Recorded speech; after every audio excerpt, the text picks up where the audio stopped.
અમૃત પુષ્પ દ્વારકાનું મોરબી કેન્દ્ર બોલી રહ્યું છે. આજે એટેક્સિયા અમારો સંશોધનનો જબરજસ્ત વિષય એટેક્સિયા. આજે એટેક્સિયાના ઘણા બધા દર્દી નારાયણો આવેલા. એમાંના આજે ધ્રોલથી અમારે શું નામ બાપુ? નરેન્દ્રસિંહ. આખું નામ બોલો.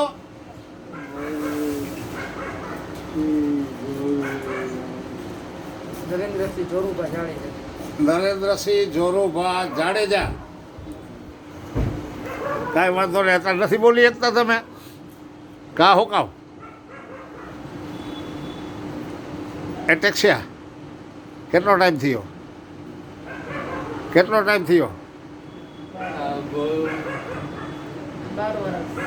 અચ્છા બેન, અમને એટેક્સિયા નામનો રોગ છે. તમને મોરબીની માહિતી ક્યાંથી મળી? મને જુનાગઢથી અને પછી ભચાઉવાળા મોહનભાઈ મઢવી. હા બરાબર, મોહનભાઈ મઢવી ગાળો કોન્ટેક્ટ થયો. અને બેન હવે પહેલાં તો અમને એમ હતું કે રાજકોટ પરિવાર ભ્રમણમાં જ હશે આ રોગ, પરંતુ મોહનભાઈ મને સ્પેશિયલ વાત કરી. મને કે આ ધ્રોલની અંદર આ જાડેજા પરિવાર છે, એમને આ તકલીફ છે ને 15-20 દિવસ પહેલાં તમને બોલાવેલા. અને મને વાત કરેલી કે એમના કુટુંબમાં લગભગ 20-25 જણાને આ તકલીફ છે. એટલે 20-25 દિવસ પહેલાં, 15-20 દિવસ પહેલાં તમે આવેલા, ત્યારે તમને શું આપવામાં આવેલું?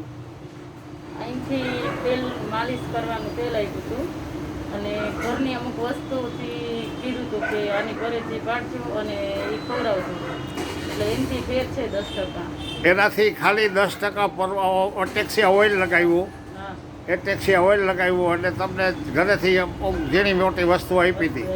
અને ગ્રામ નામની બુક આપી હતી. હા, એક બુક લખી. હા લખીને કોને લખી?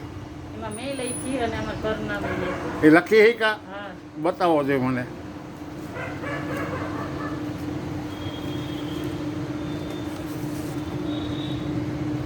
આમાં બાપુના અક્ષર ક્યારે? હા. કેટલું ભણ્યા છો? લખી શીખા તમે? કેટલા ટાઈમે બોલપેન પકડી?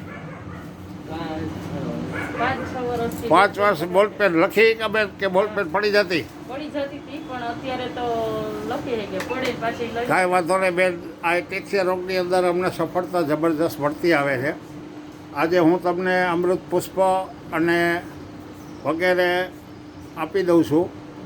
અને પહેલાં તમે આ જે 2-3 કેસ તમારા હાવ નજીકના સગા છે એના ઓકે કર્યા પછી તમારે તમારા કુટુંબની અંદર જે લોકોને કાંઈ તકલીફ હોય તો 2 ધડક કોઈ પણ ખચકાટ વગર તમે તમારે મોરબી કેન્દ્ર ઉપર લઈ આવજો.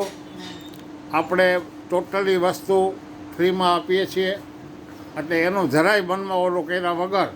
અને પછી જો તમે હાજર થઈ જાઓ તો બેન, તમારા આખું ધ્રોળની અંદર તમે જ કેન્દ્ર સંભાળો બેન. તમે એટેક્સિયાવાળાને ઊભા કરી દો એ મારી તમન્ના છે.